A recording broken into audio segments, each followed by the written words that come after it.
तो स्वागत है दोस्तों आपके आज के अगले अभ्यास सीरीज सोशल सिक्योरिटी स्कीम्स की इंपॉर्टेंट एमसीक्यू सेशन में, जहां पे आज हम आपका पार्ट 5 डिस्कस करने वाले हैं। तो दोस्तों इससे पहले मैं आपके 4 इंपॉर्टेंट सेशंस ले चुका हूं सोशल सिक्योरिटी स्कीम्स के ऊपर, जो कि बहुत ही इंपॉर्टेंट है। क्योंकि सोशल सिक्योरिटी की मैं बात करूं दोस्तों, जितना उसमें एक्ट इंपॉर्टेंट है, कहीं ना कहीं स्कीम्स भी उतनी इंपॉर्टेंट है जो कि आपके एग्जामिनेशन में पूछी जाती है। तो दोस्तों अगर हम बात करें, हमने डिफरेंट डिफरेंट सेक्टर्स को टच किया है सोशल सिक्योरिटी कंपोनेंट में, और आज हम लोग टच करने वाले हैं आपके हाउसिंग और कहीं ना कहीं स्वच्छ भारत के सेक्टर्स को। ठीक है जी, जहां पे आवास योजना, अर्बन, ग्रामीण, और इसके साथ साथ स्वच्छ भारत मिशन और स्वच्छ भारत मिशन अर्बन और स्वच्छ भारत मिशन ग्रामीण हम यहाँ पे आज आपके साथ रिवाइज करने वाले हैं। दोस्तों इसको एमसीक्यूज फॉर्मेट में कराने का ऑब्जेक्टिव यही था इन सीरीज को लेने का, क्योंकि हम लोग ऑलरेडी, अगर मैं बात करूं दोस्तों, चीजें पढ़ चुके होते हैं। ऑब्जेक्टिव क्या होता है कि उसको एग्जीक्यूट कैसे करना है, बिकॉज अल्टीमेटली एग्जाम में अगर एग्जीक्यूशन सही नहीं गई तो यार जितनी मर्जी मेहनत की हो, जितना मर्जी पढ़ा हो, उसका कोई फायदा नहीं होने वाला। तो इन्हीं एग्जीक्यूशन को टेस्ट करने के लिए हम ये सोशल सिक्योरिटी स्कीम्स की जो आपकी अभ्यास सीरीज है वो लेके आए हैं। ठीक है दोस्तों, अब सेशन को शुरू करने से पहले दोस्तों, अगर आप यूपीएससी ईपीएफओ 2025 की प्रिपरेशन कर रहे हैं और अगर आप एक डिटेल्ड सॉल्यूशन चाहते हैं जहां पे क्वेश्चंस क्या डिटेल्ड सॉल्यूशन है, तो आप हमारी गाइड बुक को डाउनलोड कर सकते हैं। इसके साथ साथ ये गाइड बुक आपके लिए गाइडिंग पिलर भी बन सकती है आपकी जर्नी को स्टार्ट करने के लिए, आपको एक ओवरव्यू, एक थॉरो ओवरव्यू देने के लिए कि भाई एग्जाम में किस कंपोनेंट से कौन से टॉपिक्स आते हैं, क्या उसके लिए बेस्ट सोर्स आप फॉलो कर सकते हो। तो उन सब चीजों को आपकी गाइडिंग बन सकती है आपकी ये गाइड बुक। ठीक है दोस्तों, तो शुरुआत करते हैं। और अगर मैं गाइड बुक की बात करूं, कंप्लीटली फ्री है, लिंक आपको डिस्क्रिप्शन में दिया गया है। शुरुआत करते हैं आज के पहले सवाल के ऊपर, आवास योजना अर्बन के ऊपर। आवास योजना अगर मैं बात करूं, प्रधानमंत्री आवास योजना स्कीम्स, तो ये बहुत इंपॉर्टेंट है, बिकॉज पिछले साल फरवरी 2024 में जो है सरकार ने आवास योजना अर्बन के अंतर्गत ये बोला था हम नए 3 करोड़ घर बनाएंगे। फिर उस टाइम पे क्या था, इंटरिम बजट था। जब सरकार वापस आई, जब अगस्त में पहला बजट ऑफिशियली सरकार का पहला बजट लॉन्च हुआ था, तो उस टाइम पे सरकार ने फिर आवास योजना अर्बन को लॉन्च किया था। और वहां पे सरकार ने बोला कि अब इसके अंतर्गत हम 1 करोड़ घर जो नए हैं वो बनाने वाले हैं। अब इस कंटेक्स्ट में क्या हुआ कि सरकार ने इस स्कीम को ही रिवैम्प किया, तो अब वो रिवैम्पिंग बहुत ज्यादा इंपॉर्टेंट है। तो पढ़ते हैं स्कीम के बारे में। ठीक है जी, बट इस स्कीम को क्वेश्चन आने पे पहले थोड़ा सा ब्रीफ में आपको बता दूं दोस्तों, ये जो स्कीम है ये बजट 2024-25 में अनाउंस हुई थी। Ministry of housing and urban affairs की ये स्कीम है। इसके अंतर्गत सरकार ने बोला है ये 3 कैटेगरी के लोन, ईडब्ल्यूएस, एलआईजी और एमआईजी, इसको बोलते हैं economically weaker section, lower income group और मिडिल इनकम ग्रुप। इन 3 कैटेगरी के लोग जिनके पास कोई भी पक्का हाउस नहीं है, उनको सरकार यहाँ पे पैसा, उनको सरकार बेसिकली यहाँ पे हेल्प करने वाली है। ठीक है जी, आप देखिए कि सबसे पहले यार ये होते क्या है, इकोनॉमिकली वीकर सेक्शन, एलआईजी और एमआईजी, कितने क्या होता है, ये वो लोग हैं जो इनकम क्राइटेरिया पे डिफाइन किए गए। अगर 3 लाख तक एनुअल इनकम है तो वो इकोनॉमिकली वीकर सेक्शन है। अगर 3 से 6 लाख तक है तो वो लोअर इनकम ग्रुप है। 6 से 9 लाख तक है तो वो मिडिल इनकम ग्रुप है। तो ये हमें यहाँ पे पता होना चाहिए। अब आते हैं इस कॉन्टेक्स्ट पे ऊपर के, इस क्वेश्चन के ऊपर कि यहाँ पे कौन सी स्टेटमेंट आपको मुझे बतानी है करेक्ट है। ठीक है, अब इस स्कीम के अंतर्गत दोस्तों बेसिकली 4 मेजर कंपोनेंट हैं। कौन से, beneficiary led construction, affordable housing partnership, affordable rental complexes, और तीसरा आता है इंटरेस्ट सब्सिडी स्कीम है। तो आपको मुझे बताना है यहाँ पे कौन सी स्टेटमेंट सही है। तो अगर मैं दोस्तों यहाँ पे बात करूं तो यहाँ पे हमारी पहली और तीसरी स्टेटमेंट बिल्कुल सही है, दूसरी स्टेटमेंट यहाँ पे जो है वो गलत है। अब समझते हैं कि ये स्टेटमेंट गलत क्यों है। देखिए, जो बेनिफिशियरी लेड कंस्ट्रक्शन वाला कंपोनेंट है, वहां पे क्या बोला गया था दोस्तों कि बेनिफिशियरी लेड कंस्ट्रक्शन का मतलब क्या है, अगर कोई बंदा खुद से, अगर कोई इकोनॉमिकली वीकर सेक्शन का पर्सन खुद से चाहता है कि मैं कंस्ट्रक्ट करूं, ठीक है, तो सरकार उसको कुछ पैसा दे देती है, that is under beneficiary led construction है फॉर इकोनॉमिकली वीकर सेक्शन। ठीक है जी, और सरकार एश्योर करते हैं कि आपके पास लैंड राइट्स भी आ जाएं, ठीक है, लैंड भी आप खरीद सको। दूसरा पार्ट आता है अफोर्डेबल हाउसिंग पार्टनरशिप का, जिसके अंतर्गत सरकार ये बोलती है कि आप हो तो इकोनॉमिकली वीकर सेक्शन में ही, बट आप चाहते क्या हो कि किसी बिल्डर ने घर बनाया, किसी और पर्सन ने घर बनाया है, बिल्डर हो गया, स्टेट हो गया, किसी सिटीज में घर बना है जो कि इकोनॉमिकली वीकर सेक्शन के लिए बना है, तो सरकार आपको बोलते हैं कि आप वो घर ले सकते हैं। That is where the government provides you the benefits of affordable housing partnership. अब सरकार बोलती है कि अगर वहां पे जो बिल्डर है जिसने घर बनाया है, प्राइवेट प्रोजेक्ट है आपने वहां पे लिया है, और वहां पे बेसिकली क्या हुआ है कि यार वहां पे आपने प्राइवेट से घर लिया, तो उसको सरकार आपको रिडीमेबल हाउसिंग वाउचर्स प्रोवाइड करता है। तो इसका मतलब यहां पे स्टेटमेंट गलत हो गई कि ये बीएलसी का कंपोनेंट ही नहीं है, ये तो कंपोनेंट ही अफोर्डेबल हाउसिंग पार्टनरशिप का है, इसलिए दूसरी स्टेटमेंट गलत हो गई। अब तीसरा क्या होता है कि सरकार कहती है कि अगर आपने जो घर बनाया है अफोर्डेबल हाउसिंग पार्टनरशिप के अंतर्गत, अगर वहां पे आपने नई नई इनोवेटिव टेक्नोलॉजी यूज की है जो कि सस्टेनेबल भी है, क्लाइमेट फ्रेंडली भी है, तो सरकार उसको प्रमोट करने के लिए क्या कर रही है, 1,000 रुपए प्रति स्क्वायर किलोमीटर जो है वो प्रोवाइड करती है।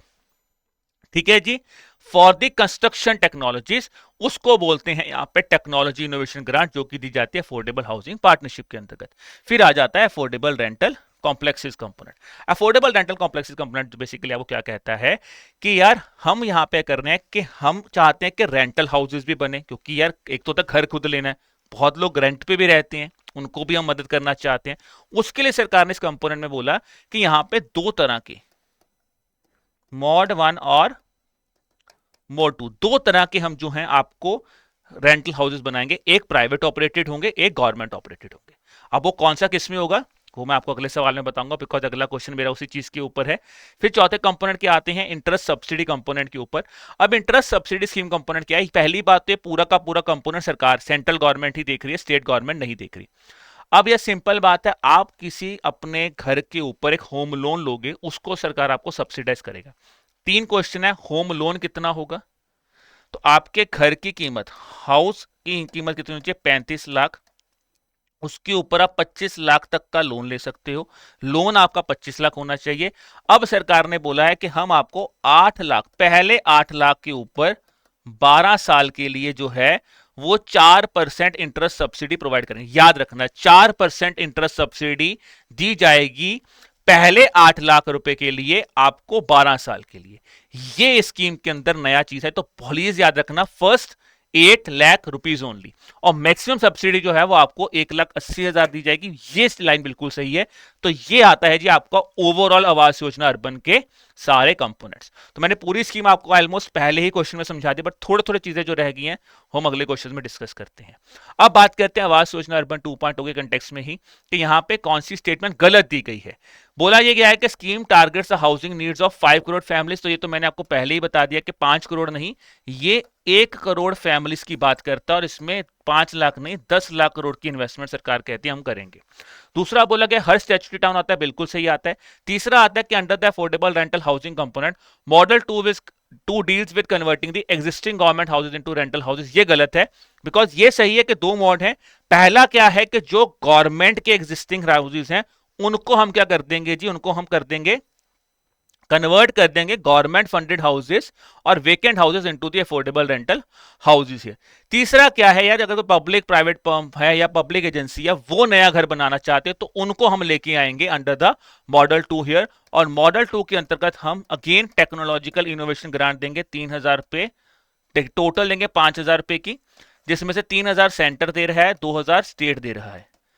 ठीक है जी, तो ये याद रखना, ये था अफोर्डेबल रेंटल हाउसिंग। इसीलिए मैंने आपको बोला कि दो मॉड याद रखने, बट याद रखना पहला गवर्नमेंट ऑपरेटेड है, गवर्नमेंट हाउसेस की बात कर रहा है, दूसरा क्या कर रहा है कि जो प्राइवेट एजेंसीज लेके आ रही हैं।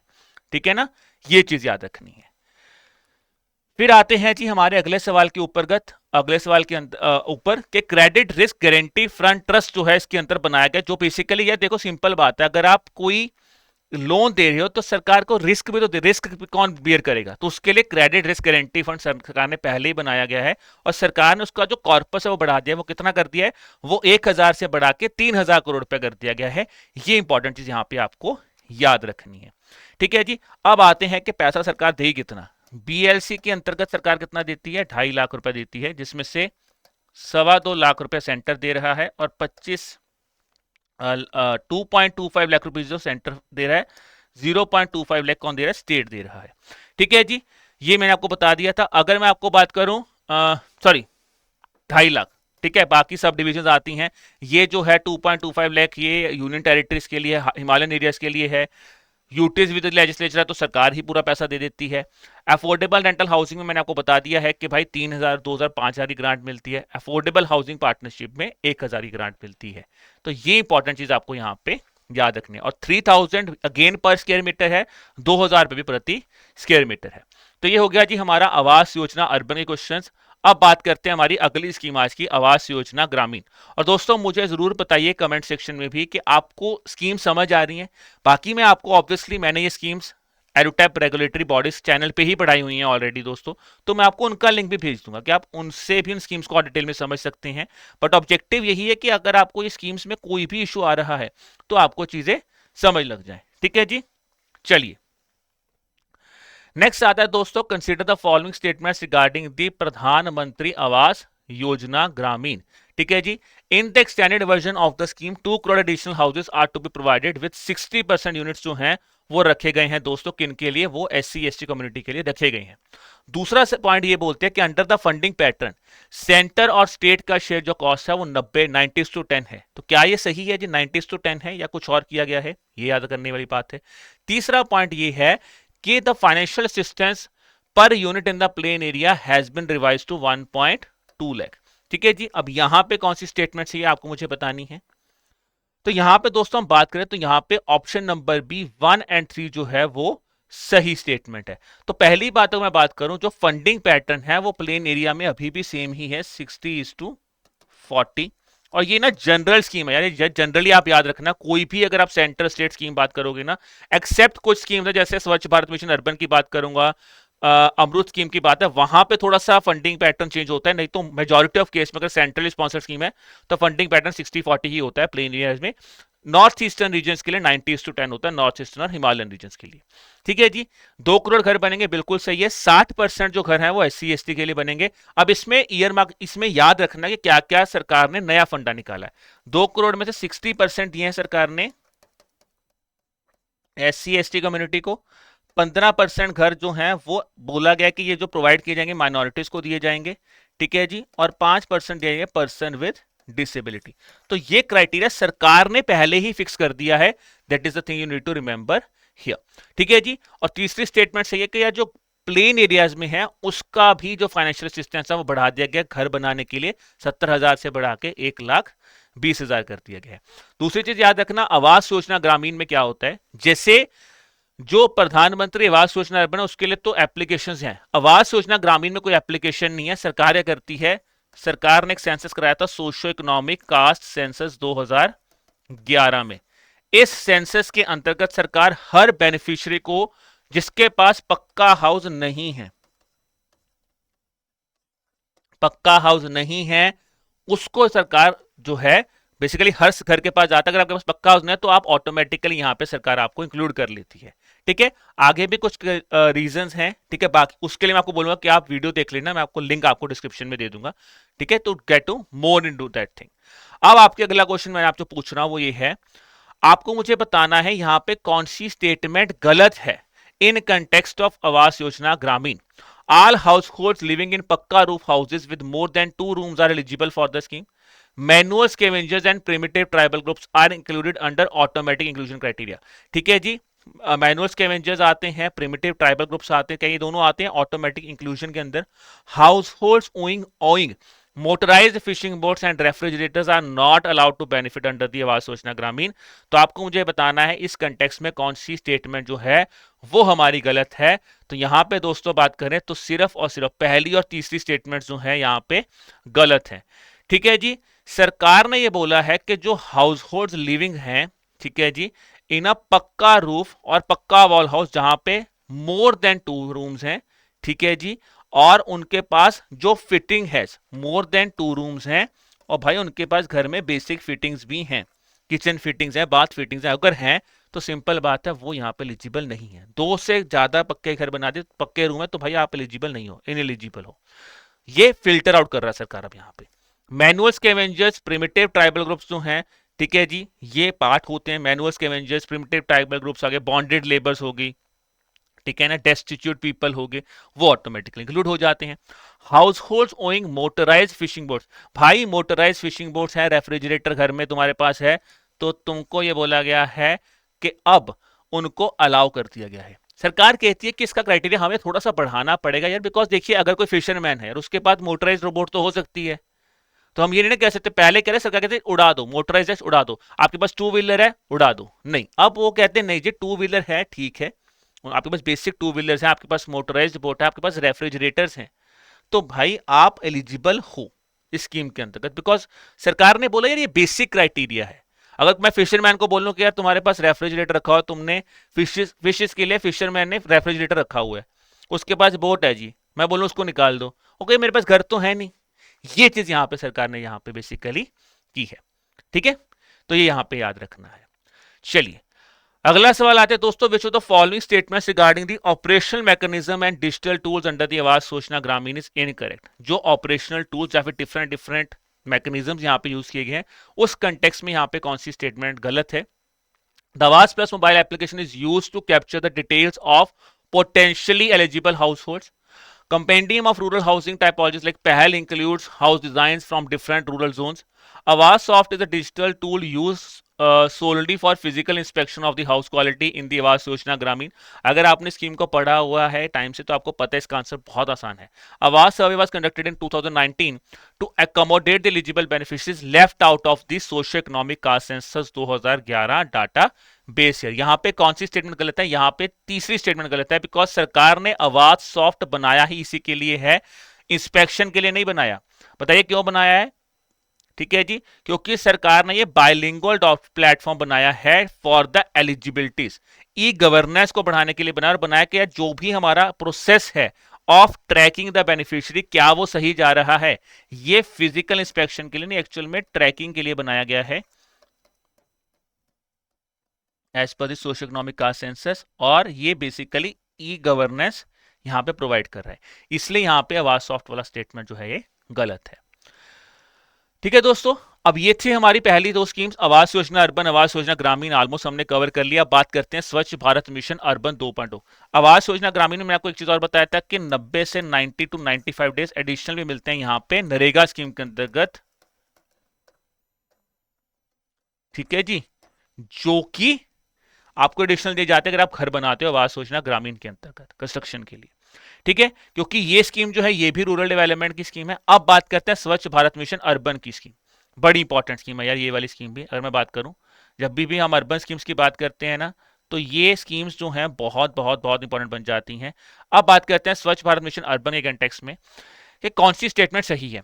स्वच्छ भारत मिशन अर्बन जो है उसने नया कंपोनेंट इंक्लूड किया जिसका नाम है used water management for cities with less than 1 lakh population. इसका ऑब्जेक्टिव सिंपल है कि हमें 100% साइंटिफिक प्रोसेसिंग करनी है सॉलिड और म्यूनिसिपल वेस्ट की, और ये अलाउ करता है funding of both ongoing and new urban sanitation infrastructure projects. आपको मुझे बताना है इस कंटेक्स्ट में कौन सी स्टेटमेंट जो है वो यहाँ पे सही है स्वच्छ भारत मिशन अर्बन 2.0 के अंतर्गत। ठीक है जी, तो सबसे पहले बताइए यहाँ पे कौन सी स्टेटमेंट सही है। यहाँ पे दोस्तों पहली और दूसरी स्टेटमेंट बिल्कुल सही है। स्वच्छ भारत मिशन अर्बन 2.0 बिल्कुल बोलता है कि हमें सबसे पहले करना है, इसके 3 ही मेन काम है, sustainable solid waste management, sustainable sanitation यानी कि प्रॉपर सैनिटेशन प्रोवाइड हो, फिर आ जाता है यूज्ड वाटर मैनेजमेंट, जो पानी यार यूज हो चुका है उसको कैसे हम यूटिलाइज कर सके। तो इसलिए सरकार ने पहले बोला कि जहां पे 1 लाख से कम पॉपुलेशन है ना यार, वहां पे तो आप कोशिश करो कि हम मैक्सिमम यूटिलाइजेशन कर सकते हैं यूज्ड वाटर की। ठीक है जी, अब यार ये जो सैनिटेशन के पर्सपेक्टिव है ना, स्कीम दोनों की बात नहीं करता, जिसलिए कहते हैं scheme allows funding for both ongoing and new urban sanitation infrastructure projects.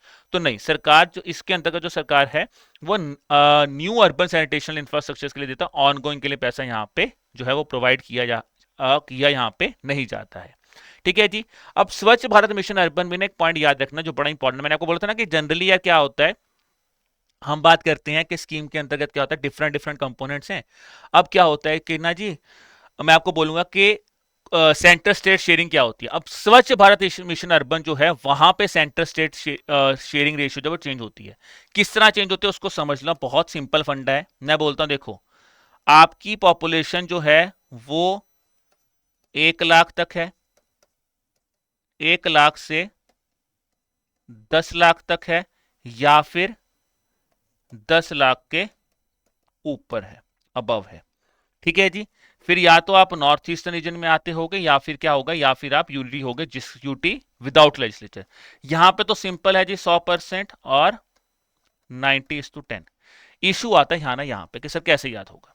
मैं बोलता हूं सबसे पहले क्या आता है 1 लाख, 1 लाख से कम पॉपुलेशन, हाफ कर दो इसको, सेंटर स्टेट रेशियो यहाँ पे हाफ है, यहाँ पे 1/3 है, यहाँ पे 1/4 है, यही याद रखना है। हाफ यानी कि 50-50, 1/3 यानी कि 33 सेंटर 67 स्टेट, ठीक है जी। और 1/4 यानी कि 25% सरकार देती है, 75% सेंटर स्टेट देती है। ये फंडिंग आप याद रखना, इस तरह से आपको ये फंडिंग याद हो जाएगी। सिंपल कंपोनेंट, सिंपल तरीका याद करने का, बिकॉज ये यार एक ना बड़ा, अभी तक तो एपीएफसी ने तो नहीं पूछा है क्वेश्चन, बट थोड़ा सा इसलिए समझा रहा हूँ कि जैसा जैसे एग्जाम का लेवल बढ़ रहा है, तो ये ऐसा क्वेश्चन अगर आया तो हम लोग कंफ्यूज ही ना हो जाए क्या हुआ है, क्योंकि याद नहीं होता, 25-75 ऐसे याद नहीं होता। इस परस्पेक्टिव से आप इसको याद रख लेना, ठीक है जी। चलिए, अगला क्वेश्चन आपको फंडिंग रेशियो पे पूछा है। तो पहली point, the funding ratio of urban local bodies in north eastern Himalaya state is 80:20 between centre and state. अभी बताया कि 80:20 है ही नहीं, 90:10 होगा। क्वेश्चन क्या पूछा है, इनकरेक्ट स्टेटमेंट कौन सी होगी। The mission focuses on phasing out single-use plastic and promoting 3 R's, that is reduce, reuse and recycle here। क्या ये स्टेटमेंट सही है। फिर बोला गया है कि aspirational toilets include additional public toilets जो कि टूरिस्ट और आपको आइकॉनिक डेस्टिनेशंस में बनाने हैं। तो यार ये बात जो है ना, यहाँ पे पूछा है कौन सी स्टेटमेंट गलत है, तो दोस्तों सिर्फ पहली स्टेटमेंट गलत है, बिकॉज बाकी दोनों चीजें सही हैं।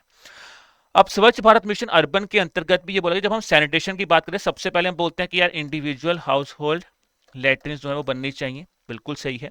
फिर उन्होंने बोला कम्युनिटी और पब्लिक टॉयलेट्स बनाइए, और फिर एक बताया गया था एस्पिरेशनल टॉयलेट्स के, जहां पे टूरिस्ट है, आइकॉनिक डेस्टिनेशन है, तो वहां पे आपको एडिशनल पब्लिक टॉयलेट्स भी यहां पे बनाने चाहिए, एंड दे शुड वर्क रेट्रोफाइट और वर्किंग होने चाहिए। ऐसा नहीं कि बना के बंद कर दिए, बहुत बार इंडिया में देखा ना आपने, बना के बंद कर देते हैं, वो चीज नहीं करनी। इट शुड बी रेट्रोफिटेड, बना के यूज भी होनी चाहिए, that is the thing here. पहली स्टेटमेंट मैंने आपको बता दी गलत यहां पे क्यों है। अब बात करते हैं हमारी आज की आखिरी स्कीम, स्वच्छ भारत मिशन ग्रामीण के ऊपर। अब एक सवाल मैं आपको यहां पे कराऊंगा, बेसिक मैं आपको यहां पे बता के जाऊंगा, बट आपको मुझे यहां पे इसी स्कीम के अंतर्गत जो है वो मुझे आपको यहां पे होमवर्क क्वेश्चन भी जो है यहां पे करके देना है, ठीक है जी। अब बात करते हैं स्वच्छ भारत मिशन ग्रामीण। सबसे पहले मैं आपको एक चीज बताऊं जो बहुत ही बच्चों में गलत गलत किया होगा। मैं आपसे एक बहुत बेसिक सवाल पूछूंगा, और आप प्लीज एक छोटा सा मेरे तरफ से रिक्वेस्ट है आप सबसे, यार इसका आंसर जरूर देना। स्वच्छ भारत मिशन ग्रामीण की मिनिस्ट्री कौन सी है। बहुत ही बेसिक सा सवाल है, मिनिस्ट्री कौन सी है, या मुझे बताइए, ठीक है जी। फाइनेंशियल असिस्टेंस जो है ये बोला गया है up to 50 lakh per district is available for setting up of community and cluster model biogas plants here, ठीक है जी।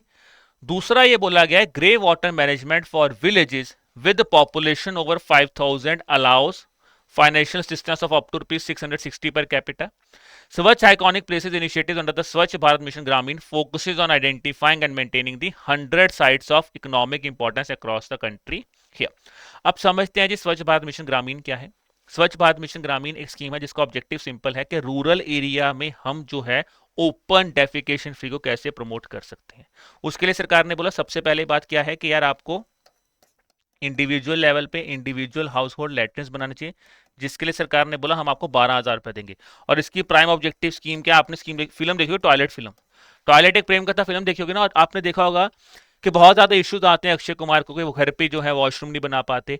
अब देखो यार उसमें एक स्कीम है बहुत बढ़िया, अगर आपने वो स्कीम फिल्म ध्यान से देखी है तो उसमें एक बहुत इंपॉर्टेंट सीन है। वो क्या आता है, टॉयलेट एक प्रेम कथा में जब अक्षय कुमार वॉशरूम बनाने की बात करता है, घर पे बोलता है मुझे टॉयलेट बनाना है, तो आपने देखो एक ऑफिसर आता है और वो कहता है कि हम आपको पैसा देंगे, पैसा सरकार देगी। और सरकार पैसा किसके अंतर्गत दे रही है, वो स्वच्छ भारत मिशन ग्रामीण के अंतर्गत दे रही है। और सरकार यहाँ पे 230 दिन का एडिशनल वर्क भी देती है नरेगा स्कीम के अंतर्गत, कि ठीक है अगर आपको इंडिविजुअल हाउस होल्ड लेटरिन्स बनाने उसके कंस्ट्रक्शन के लिए 230 दिन हम एडिशनल आपको यहाँ पे प्रोवाइड कर रहे हैं।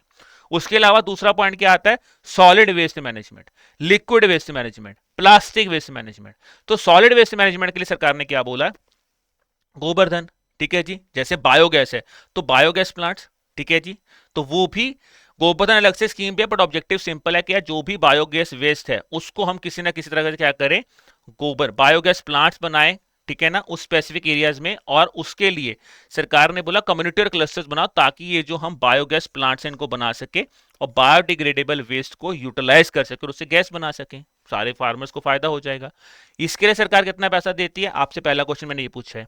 दूसरा बोला है कि लिक्विड वेस्ट मैनेजमेंट के कंसेप्ट में क्या होता है। अब क्या होता है जी, एक होता है grey water management. Grey water management का मतलब क्या होता है कि सिंपल बात है यार, मैंने बोला कि घर में किचन पिट हो सकती है, सोक पिट हो सकती है, ठीक है ना। आपने देखा होगा घर में किचन पिट्स होते हैं, कहीं में सोक पिट्स होते हैं, किचन गार्डन बनाए होते हैं। और अगर ये चीज अवेलेबल है तो सरकार कहती है क्या करो, एक वाटर कंस्ट्रक्शन बना लो, एक वाटर प्लांट। ठीक है जी। अब उस कंटेक्स्ट में सरकार ने बोला कि अगर ग्रे वाटर मैनेजमेंट के लिए पैसा देना है तो हम क्या करेंगे, हम आपको दो तरह से पैसे देंगे। सरकार ने बोला अगर 5,000 से कम पॉपुलेशन है तो कुछ पैसे देंगे पर कैपिटा, अगर 5,000 से ज्यादा पॉपुलेशन है तो कुछ पैसा देंगे। दूसरा क्वेश्चन, दूसरी स्टेटमेंट वहां पे पूछी है। तीसरा पूछा है कि स्वच्छ iconic places initiatives under the स्वच्छ भारत मिशन ग्रामीण फोकस करते हैं identifying and maintaining 100 sites of economic importance. तो आपको मुझे बताना है यहाँ पे कौन सी स्टेटमेंट सही है। पहली दोनों स्टेटमेंट सही है, बिकॉज ये स्वच्छ भारत मिशन ग्रामीण का नहीं, अल्टीमेटली स्वच्छ भारत मिशन अर्बन का वन ऑफ द कंपोनेंट था, जहां पे उन्होंने बोला 100 साइट्स ऑफ इकोनॉमिक इंपॉर्टेंस को हम यहाँ पे पकड़ेंगे, ग्रामीण का पार्ट ही यहाँ पे नहीं है। ठीक है जी। अब देखिए बिल्कुल सही है, 50 लाख रुपए दिया जाता है गोवर्धन स्कीम के अंदर कि आप यहाँ पे बायोगैस प्लांट्स बनाइए। अब जो ग्रे वाटर मैनेजमेंट है, देखिए अगर आपकी पॉपुलेशन 5,000 से कम है, लेस देन 5,000 है, तो 280 रुपए पर कैपिटा दिया जाता है, यानी कि 280 रुपीज पर पर्सन दिया जाता है। और अगर उससे ज्यादा है तो 660 दिया जाता है। ठीक है जी। तो ये चीज याद रखनी है। और अब दोस्तों बात करते हैं आज के फाइनल सवाल के ऊपर, जो कि मैंने आपको होमवर्क क्वेश्चन दिया। आपको मुझे बताना है स्वच्छ भारत मिशन ग्रामीण के कंटेक्स्ट में यहाँ पे कौन सी स्टेटमेंट गलत है। ठीक है जी। और मैंने आपको बताया कि फेज 2 जो है कन्वर्जेंस, क्या वो नरेगा के साथ कन्वर्ज करती है, क्या 15 फाइनेंस कमीशन ग्रांट भी वो ले सकती है। दूसरा पूछा गया कि ओडीएफ प्लस, ओडीएफ की 3 कैटेगरीज होती हैं, ODF aspiring, ODF rising, ODF model. तो ये इसमें से आपको पूछा गया कि ओडीएफ प्लस राइजिंग कौन सी कैटेगरी होती है। फिर आ जाता है कि geo tagging of toilet is now mandatory, क्या ये मैंडेटरी कर दिया गया कि geo tagging of toilet mandatory है, नहीं है। ये आपको मुझे बताना है यहाँ पे कौन सी स्टेटमेंट जो है यहाँ पे गलत है। ठीक है दोस्तों, चलिए अब उसी कंटेक्स्ट में आज के सेशन को एंड करते हैं। दोस्तों फटाफट में मुझे कमेंट सेक्शन में इसका आंसर बता दीजिए, और हाँ, स्वच्छ भारत मिशन की मिनिस्ट्री कौन है ये जरूर बताना। ठीक है। तो दोस्तों अब सेशन को एंड करने से पहले कि बहुत ही इंपॉर्टेंट अनाउंसमेंट आप सब बच्चों के लिए, बिकॉज आप सबका ऑब्जेक्टिव है हमें एपीएफसी या ईओए ऑफिसर बनना है। हमारा भी यही ऑब्जेक्टिव है कि आप एपीएफसी और ईओए ऑफिसर बनिए। उसके लिए दोस्तों हम आपकी हेल्प कैसे कर रहे हैं, अगर आप एक ऐसे एस्पिरेंट हैं जिन्होंने यूपीएससी की तैयारी कभी भी नहीं कही है और आपको ये डर है कि यूपीएससी वालों को बहुत ज्यादा एडवांटेज मिल जाता है, तो आप हमारे मास्टर कोर्स में जा सकते हैं दोस्तों, जहां पे बिल्कुल बेसिक से आपको यूपीएससी वाला पार्ट भी, कंटेंट भी पढ़ाया जाएगा, प्लस आपको जो स्पेशल सब्जेक्ट्स हैं वो भी पढ़ाए जाएंगे। अगर आप एक यूपीएससी के एस्पिरेंट हैं और आपने लगा कि मुझे यूपीएससी वाले सारे कंपोनेंट्स आते हैं, मेरा क्यूआरई भी ठीक है, बिकॉज मैंने सीसेट में भी अच्छी प्रिपरेशन की हुई है, मुझे तो सिर्फ स्पेशल सब्जेक्ट्स चाहिए, तो आप हमारे स्पेशल सब्जेक्ट कोर्स के साथ भी जा सकते हैं। अगर दोस्तों आपको लग रहा है कि मैंने सारी प्रिपरेशन कर ली है, मुझे यूपीएससी वाला कंटेंट भी आता है, मुझे जो स्पेशल सब्जेक्ट जैसे इंडस्ट्रियल रिलेशन पूछा जाता है, सोशल सिक्योरिटी एक्ट पूछे जाते हैं, मुझे वो वाला पार्ट भी आता है, और मुझे लग रहा है कि मुझे सिर्फ प्रैक्टिस की जरूरत है, जैसे मैंने अभ्यास सीरीज में प्रैक्टिस किया है, मैं और क्वेश्चन प्रैक्टिस करना चाहता हूं, तो आप हमारे टेस्ट सीरीज के साथ भी जुड़ सकते हैं। ठीक है दोस्तों, तीनों कोर्सेज के जो डिस्क्रिप्शन हैं आप हमारी वेबसाइट edutab.in पे विजिट कर सकते हैं, या फिर तीनों कोर्सेज के जो लिंक्स हैं वो आपको डिस्क्रिप्शन में यहाँ पे मिल जाएंगे। तो इसी के साथ ही दोस्तों आज के सेशन को एंड करते हैं। अब आपको नेक्स्ट वीक मिलेंगे अगले इंपॉर्टेंट सेशन के साथ। तब तक दोस्तों एक चीज मैं आपसे भी चाहता हूं, अगर आपके मन में कोई ऐसी स्कीम है या कोई ऐसा सेक्टर है जिसमें आप चाहते हैं कि मैं आपको कुछ स्कीम्स पे प्रैक्टिस करवा दूं, तो आप भी प्लीज मुझे दिल खोल के बताइए कमेंट सेक्शन में कि सर ये कुछ स्पेसिफिक मिनिस्ट्री या ये कुछ स्पेसिफिक स्कीम्स हैं, क्या हम इस पे रिवीजन सेशन ले सकते हैं। बिल्कुल दोस्तों, आप मुझे बताएंगे तो मैं कोशिश करूंगा अगली बार आपको उन स्कीम्स पे भी आपके साथ रिवीजन सेशन लेने के लिए।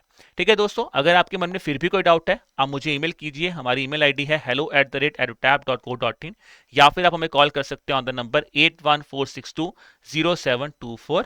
तो चलिए दोस्तों, अपनी मेहनत करते रहिए, अपनी पढ़ाई करते रहिए, और कोई भी डाउट है तो पूछना जरूर, बिकॉज डाउट आना भी इंपॉर्टेंट है, और अगर डाउट को रिजॉल्व ना करवाओ तो वो बहुत बड़ी गलती है, वो मिस्टेक मत करना। ठीक है दोस्तों, चलो बाय बाय।